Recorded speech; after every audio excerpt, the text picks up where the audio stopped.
लाल colour के button को दबाएं और चैनल को सब्सक्राइब करें और घंटे के आइकन को भी जरूर दबाएं, जिससे कि हमारे वीडियो सबसे पहले आप तक पहुंच जाए।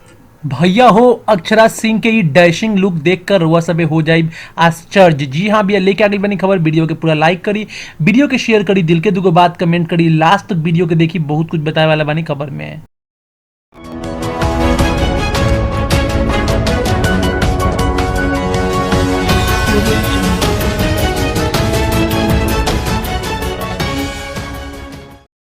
नमस्कार भोजपुरिया जहान, भोजपुरी के क्वीन भैया अक्षरा सिंह के ई जन लुक बाटे भैया, अरे वह सब देख के हो जाए भैया हैरान। जी हाँ भैया, बता दी अक्षरा सिंह भैया इन दिनों भैया बहुत ही अच्छा फिल्म कर रहल बाड़ी, जेकर नाम बाटे भैया बता दी रुआ सभे के चिंटू जी के साथ एगो बहुत अच्छा फिल्म कर रहल बाड़ी लैला मजनू।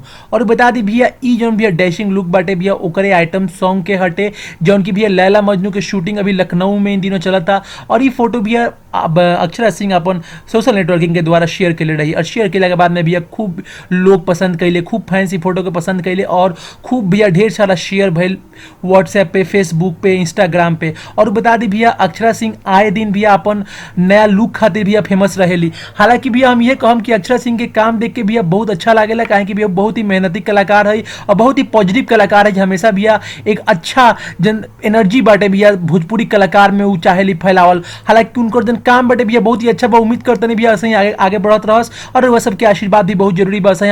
अक्षरा सिंह पे आशीर्वाद देते नहीं। भोजपुरी स्टार टीवी से विनाश की रिपोर्टिंग, दिल्ली। वीडियो को लाइक शेयर कमेंट कर बिल्कुल ना भुलाइए।